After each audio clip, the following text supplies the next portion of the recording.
Hello and welcome to the Ridiculously Good VA Show with Tracy Daviero. If you are a virtual assistant or want to be one, this is the place to learn the tips and tricks you need to become a ridiculously good VA. I've been a part of the VA industry since 1998, and I'm excited to get to know you and help you build an amazing business. Let's go. Hey there, welcome to another episode of the podcast that teaches you how to be a ridiculously good virtual assistant. Today I want to talk about communication, and in particular, the listening part of communicating, active listening. Today's quote is from Ernest Hemingway. When people talk, listen completely. Most people never listen. Got it? Engaging fully in conversations doesn't only require talking, it very much requires listening well. Listening to understand is a crucial aspect of building meaningful conversations and connections as a virtual assistant. Let's go. Today we're diving into a really important skill that can completely transform the way you connect with potential clients, people you collaborate with, and even your fellow VAs. What is that skill? It's active listening. Networking is not just about talking and pitching yourself. It's about making meaningful connections in the conversation. And one of the best ways to do that is by being a great listener. In this episode, we're going to talk about why active listening is such a powerful tool for all business owners, people really, but especially for virtual assistants, and how you can develop it and how to use it to build stronger relationships. Networking is often seen as promoting yourself, your services, your skills, your expertise, but the real secret to successful networking is not in the talking part, but in the listening part. How come? Because when you truly listen to someone, you make them feel heard, valued, and understood, and that creates trust, which is the foundation of any strong business relationship. Here's what active listening does for you as a VA. It helps you identify real pain points. Instead of assuming what a potential client needs, you hear exactly what their struggles are, and that helps you to position your services as the perfect solution. It also makes you more memorable. People appreciate those who genuinely listen.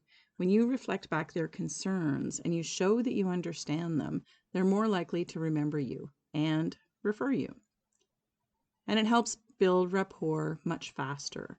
When people feel heard, they naturally gravitate toward you, making it easier to nurture leads and establish professional relationships. I remember having a conversation with a business owner once about their business and about my services. I was fairly new at networking, and I was still trying to figure out when to fit the pitch part in. It was what I was taught, and I didn't know any other way to get to the part where I told them about my services. I knew they were a coach in my network of coaches. I knew I could help them because I was helping their colleagues. But this one was different. She didn't use the same platforms. She wasn't finding her clients the same way as some of my other clients were.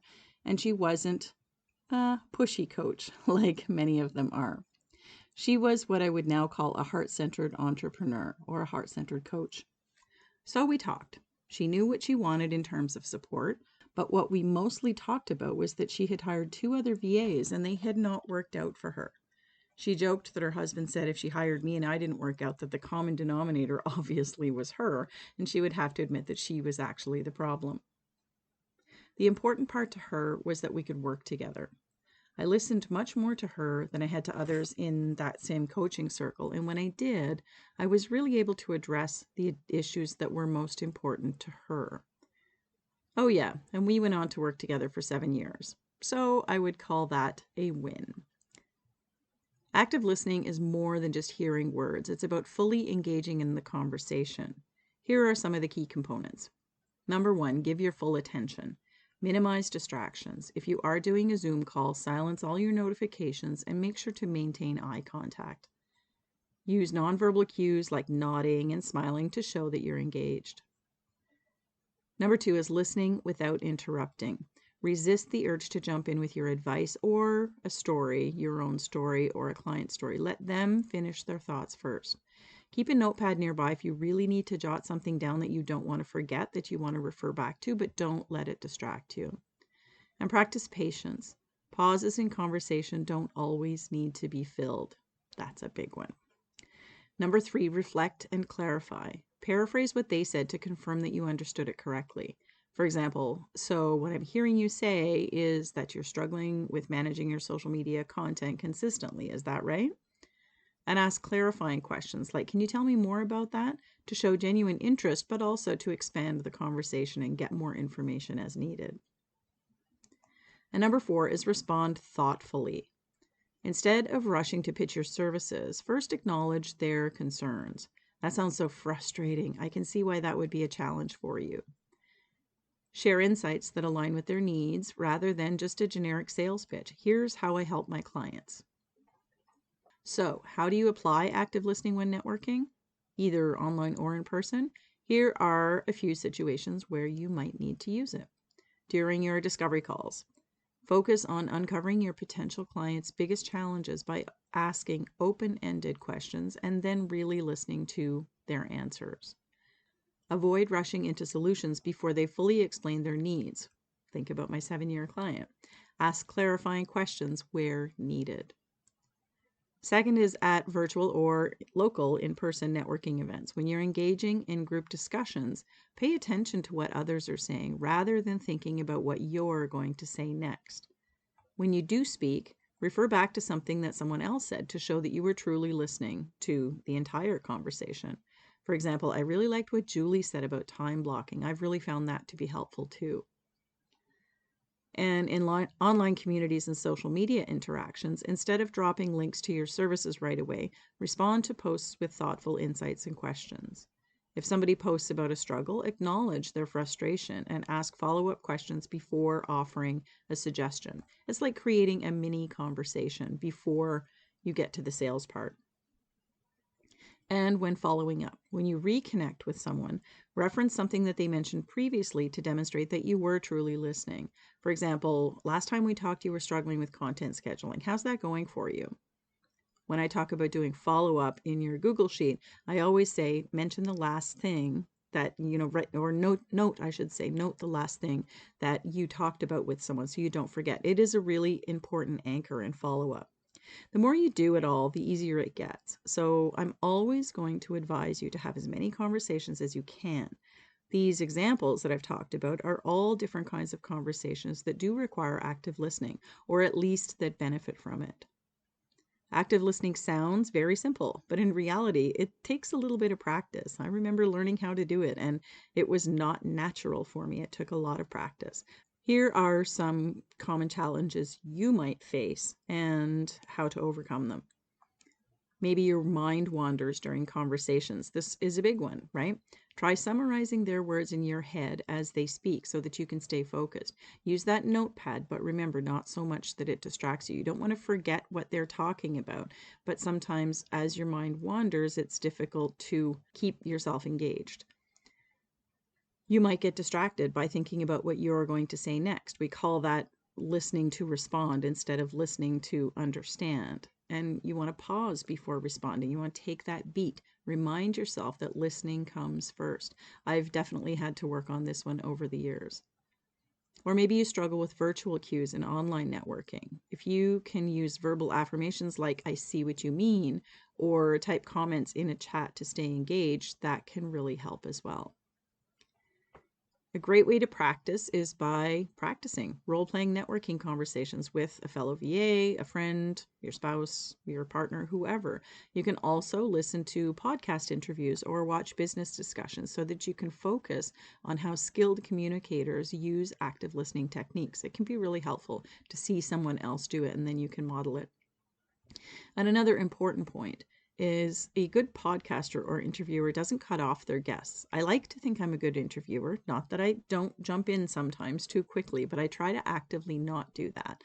I don't interview quite as much as I used to, but as a coach, I often mediate our group sessions, my Kava group networking, my live workshops, my mastermind group, and it's really important to let people get their thoughts out, but also keep things on track. And you're going to need to do that when you're talking to clients. Letting them talk doesn't mean letting them ramble. When you host a meeting, you create an agenda to keep things on track, right? In your conversations, you want to focus on being succinct as well. It takes practice, but you're going to get there. So let's recap. Active listening is one of the most powerful networking tools that VAs can use.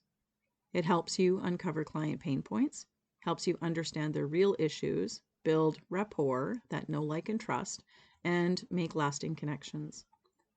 Key components include giving your complete and full attention, listening without interrupting, reflecting, taking that pause, and responding thoughtfully.